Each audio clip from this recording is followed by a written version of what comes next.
This is a new idea that I had. In teaching school many, many years ago, they taught me that publishing is a very important thing for students to feel that their work is valued.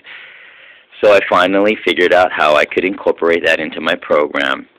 I have to print out a cover, and Ohana Publishing is because we're like a family, and that's the Hawaiian word for family, and our mascot for class is Lilo and Stitch. And so that's our cover. I made that with the computer. I actually gave them a sample of what a comic might look like. And so I called it Thanksgiving is Unbroken. It's kind of like the opposite of Thanksgiving break.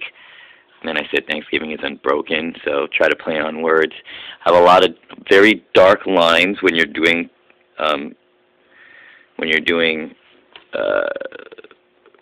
comic books or anything that's black and white and you're using pencil. It does show up well enough, but you have to press really hard. Okay, so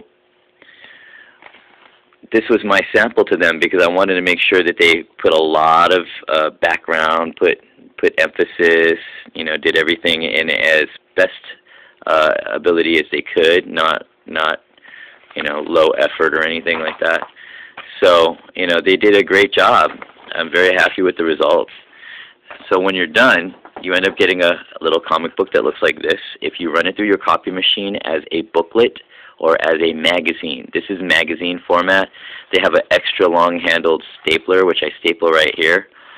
And if each kid gives one page of one page of the comic book, then it's very easy to do this maybe once a month, twice a month.